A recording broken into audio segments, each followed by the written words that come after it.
2 जून 1947 जब दिल्ली के एक कमरे में करीब दर्जन भर लोग मिलकर करोड़ों लोगों का भविष्य लिखने जा रहे थे।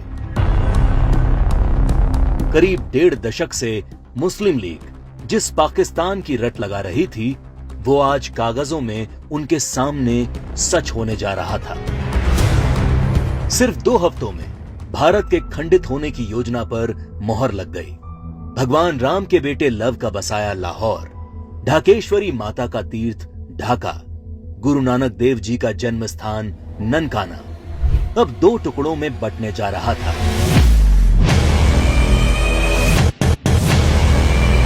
और अगर कोई इस विभाजन की योजना से अनभिज्ञ था,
जन्मी मुस्लिम लीग ने 1909 में मार्ले मिंटो सुधार के नाम पर पृथक निर्वाचन प्रणाली मांग से शुरू करके अगले 30 साल में अलग इस्लामिक राष्ट्र पाकिस्तान के नाम पर भारत को मजहब के नाम पर बांट कर रख दिया।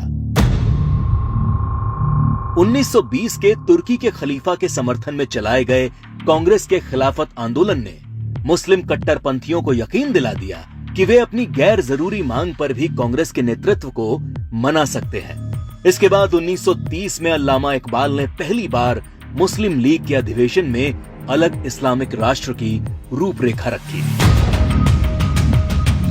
इकबाल की कल्पना के इस अलग इस्लामिक देश के लिए पाकिस्तान नाम सबसे पहले चौधरी रहमत अली ने प्रयोग किया।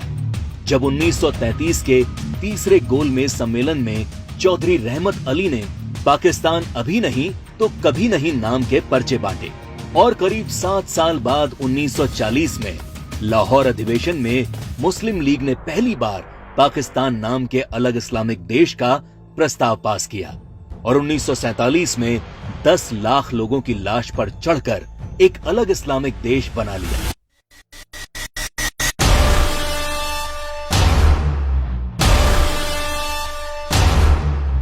और जिस भारत ने 1905 में बंगाल का विभाजन नहीं होने दिया, वो भारत 1947 में भारत विभाजन नहीं रोक पाया, क्योंकि कांग्रेस के जिन नेताओं पर लीग के सामने खड़े होने की जिम्मेदारी थी, उन्होंने अंत समय में बिना भारत के लोगों को विश्वास में लिए विभाजन का प्रस्ताव स्वीकार कर लिया।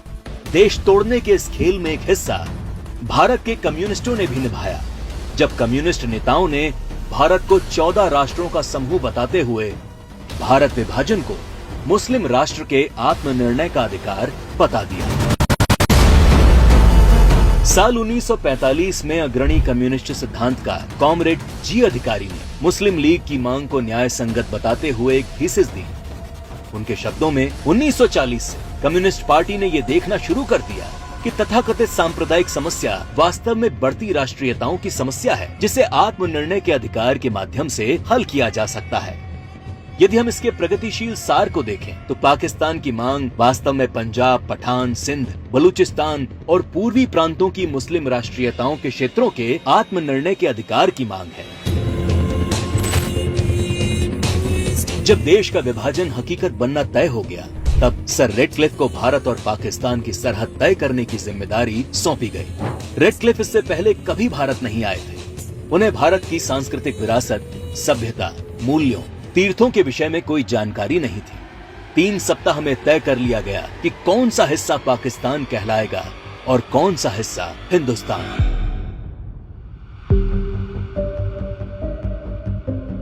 सदियों से एक जैसे इतिहास, भाषा, बोली, खान पान लिए रह रहे लोग, गांव और शहर रातों रात दो देश बन गए। करीब 1.5 करोड़ लोग रातों रात बेघर हो गए और करीब 10 लाख से अधिक लोग इस विभाजन के नाम पर काल के गाल में समा गए। ये विभाजन जिसने आगे चलकर पूर्वी पाकिस्तान में एक नए नरसंहार को जन्म दिया। शहर के शहर रातों रात खंडर में बदल गए। शहर दर शहर दंगे और आगजनी शुरू हो गई।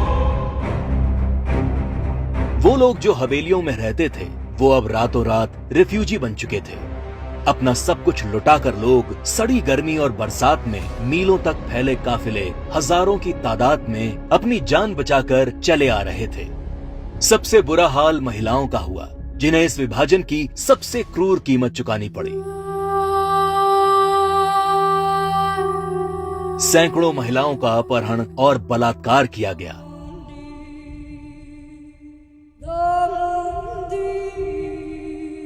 उन्नीस 1940 के दशक में भारत की ही भांति नरसंहार झेलने वाले यहूदियों की विभीषिका को आज पूरा संसार जानता है। 27 जनवरी को आज पूरा विश्व होलोकास्ट दिवस के तौर पर मनाता है। लेकिन इस विभाजन की कभी न भूली जा सकने वाली त्रासदी को भारत की ही पूर्व की सरकारों ने कभी याद करने की कोशिश नहीं की।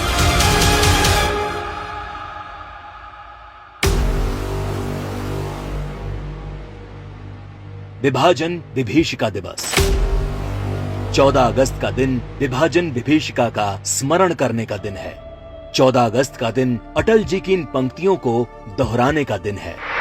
दिन दूर नहीं, खंडित भारत को पुनः अखंड बनाएंगे। गिलगित से गारो पर्वत तक आजादी पर्व मनाएंगे। उस स्वर्ण दिवस के लिए आज से कमर कसें, बलिदान करें।